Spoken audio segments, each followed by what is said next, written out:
And welcome to another episode of Digging History and Honoring the Sacrifice. I'm your host, James McCormick, and as you can see, I'm doing the intro and our exit from the field. Actually, my home office. So I've been spending a lot of time on the road, and as you'll see in some of this video, I've got to visit some really awesome locations, historical locations, and I have traveled outside the boundaries of West Virginia, but I've been spending a lot of time up in the Eastern Panhandle as well, because there's so much Civil War history and colonial history as well. Did you know that Charlestown, West Virginia is named after Charles Washington? And did you know, if you look under Ancestry.com, you'll see that my great-grandmother was Villa Washington, part of the Washingtons that was in Putnam County, where they just discovered some of my relatives' grave sites, and I actually had talked about it in the paper. We've heard a lot of historians, and over the period of my life, I remember, watching my grandmother be interviewed about her father. Orville, they called him Orville Otho Washington, and he lived in Putnam County, West Virginia. And my grandfather used to tell me some amazing stories about when he was a kid growing up, in the 1930s, how they owned a blacksmith shop. And he would joke and tell all these stories about how they would tell him, don't touch anything in this blacksmith shop because everything's hot. And he said, sure enough, as a child, when he was going around, they called him Jumbo. He was a big boy. But honestly, my grandfather was born in his home. His mother, Villa Washington Riddle, who married Sam Riddle, a World War I veteran. And when he was born in the 1930s, he was born at his home, and he was 2 pounds. And they had to wrap my grandfather up in blankets and put him on top of a stove, a wood-burning stove. And that was the closest thing to an incubator that you could get in those days. But as fate would have it, my grandfather, Lee Riddle, grew into be a pretty significant big man, strong man, brick mason, well known throughout the state. If anybody that's ever worked with my grandfather, or you're watching this show, you may be in a house or you may be in a building where my grandfather used his hands to lay the blocks and the bricks. And of course, his sons and his nephew did the same thing as well. And I got to work a little bit in that industry, which is kind of why I went in the Army, because I thought that, I'd like to go travel and see the world. But my grandfather would tell me great stories about his grandfather, Washington, and how that they traced their lineage all the way back to the brother of George Washington. And even beyond, if you open up historical books and you look, you know that George Washington had no children of his own. So a lot of people say, well, I'm related to. It's not because he was their grandfather. It was because one of his brothers, and Charles Washington was one of those that had many children. And it's pretty amazing to have that kind of history. So part of what I've been doing as well is I've been going through history. I've been studying. I've been looking and looking at my family side. And I originally did this because I thought I want to join the sons and daughters of the American Revolution. And in order to do that, you have to show a direct link. And it wasn't long. We, of course, found the direct link to Charles Washington, who actually served as a lieutenant colonel in the Maryland militia, and eventually with the Continental Army. And then we started finding other relatives on my dad's side. So I have a huge number of relatives that immigrated here from England and Scotland and Ireland and Germany. And it's just amazing as you start to get into, ancestry. And I'm not, pushing. I use Ancestry.com. You can look me up at James McCormick on Ancestry.com. And I've done a lot of research and a lot of genealogical research on there. And you may find that we may be related. Who knows? And it's kind of cool to watch the migration that occurred in the, at the turn of the century, even before we became a country. There was a settlement that came into the Appalachian Mountains and into that area that settled this area, which was known as Virginia. and was part of the colonies. So it's really cool when you get up into that area and you start to look around, and especially if you can get permission on some of these farms. And I will go, and most of these farmers will say, well, there's been a lot of people out there, and it's really cold out. You sure you want to go digging today? I said, I would love to, because I don't want to be out here and trample your crops or your cover crops or to hurt your land. And the ground's a little more solid. So generally, when I go to ask to do the metal detecting, shoot the video and stuff, I get a very warm reception. Number one, I show up and I'm polite and I'm decent, and I ask the questions. You've got to do those things. And then some people, when you go up, you can just tell they just don't want to be bothered. Don't push the issue. You know what I mean? And but when we start having a talk about history and the family history, especially around Charlestown, West Virginia, I think we hit it off automatically with those folks, because I'm really looking for a connection to my past, but I also want to bring some cool, opportunities to everybody that watches Digging History and Honoring the Sacrifice on the West Virginia Library Television Network. Thank you for watching. We have an awesome opportunity here in West Virginia where volunteers who don't get paid a dime, like myself, come out here, and we use this as a platform to teach and to educate, and to know that my digging history shows have went into many schools around the state, and then is also on YouTube, where it's shared all across the country. That's pretty cool. I've made a lot of great connections, even overseas, with the folks over in the United Kingdom. I know that I've talked about this a few times, but my new job keeps me hopping in the nation's capital.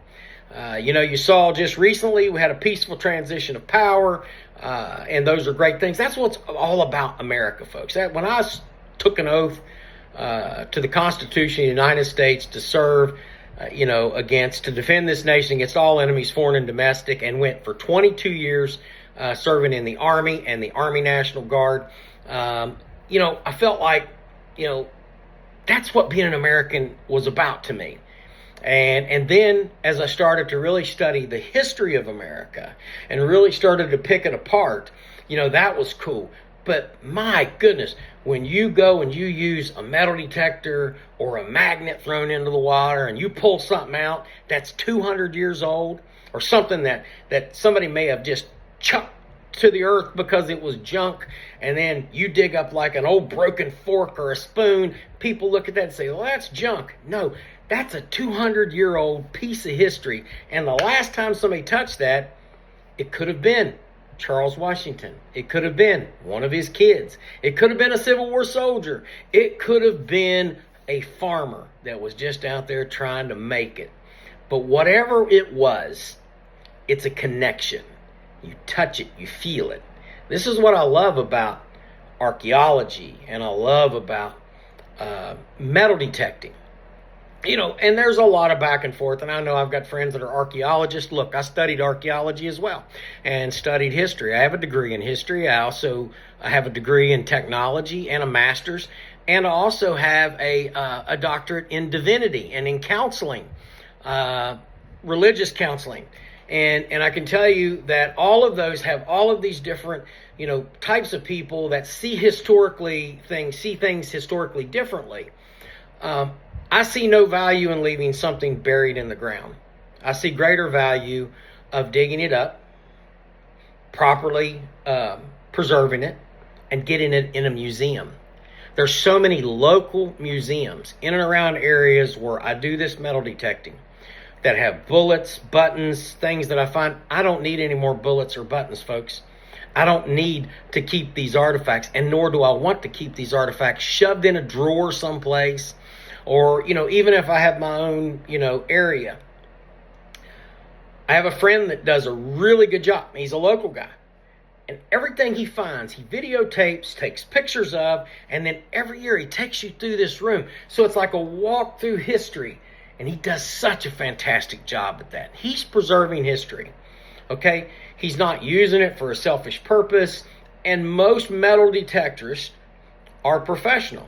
So let's talk about a couple other things. Whenever you're out there looking around, we've studied, what some of the positive things that we do. We find artifacts. We do all these things where we preserve history.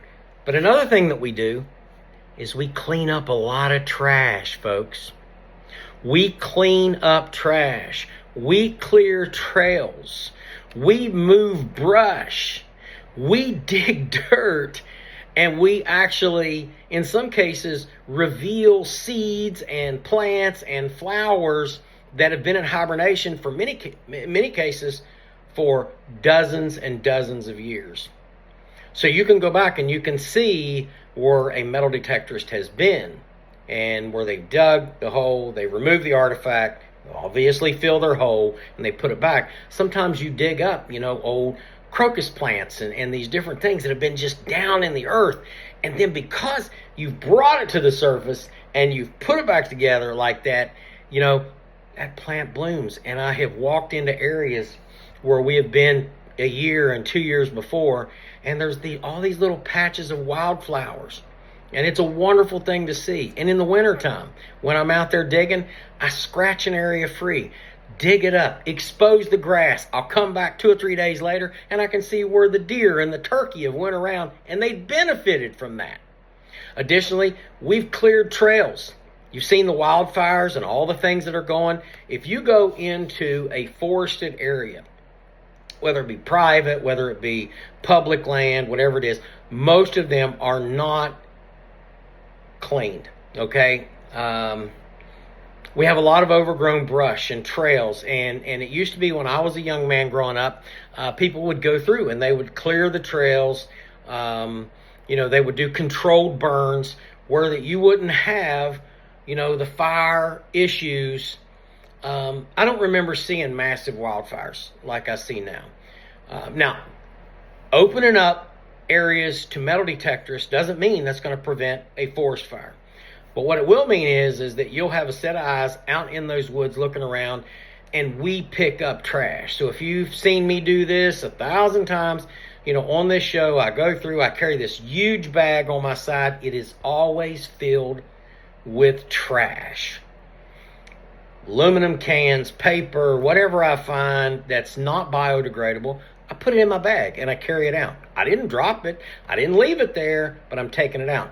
I also take a lot of lead out of the ground and away from water sources. There's a leaching effect of lead. There's been different discussions about this when they talk about finding lead in your water and all these different things. And some people will debate that or whatnot, but most certainly an unnatural object like lead taken out of the ground and removed is not hurting anything. It's not disturbing the wildlife, and in many cases, it enhances and it promotes, the growth of green, wonderful things, okay, that animals feed on, that are beautiful to look at, and then to also have that extra set of eyes out there that's looking around. And then, and I'll go and I'll say, hey, you got this tree down over this trail. Thanks for letting me know. And they'll go out and they'll cut it, they'll move it. If I had a chainsaw and a four-wheeler, I would probably go out and do some of that for them. We moved a lot of rocks for a couple of guys that own some property over in Cabell County because we wanted access. And the whole area we wanted to dig had this rock fall. So we had to move all these rocks, and I shot a video of it where we stacked all these rocks up, and they built a wall with those rocks. So how cool is that, right? And it would have taken them a long time to do that. Just because we had to move everything. We had to clear everything out. I mean, we have literally cleaned out areas just to get to the bare ground to where possible artifacts could be, taking out truckloads of stuff. And that's part of the things that we like to do as a way to say thank you. We've been in areas that people didn't know that they had homeless encampments and stuff on their private property. And we'll be like, yeah, you got like 15 people living here in this homeless camp. And that in itself is a great service, especially to a private property owner that doesn't know what's out there, or maybe they don't have the cameras set up. So if someone like me comes to your door and says, hey, I'd like to go metal detecting, think about some of these positive things. You, the elected officials that are out there, you're looking at policies and things.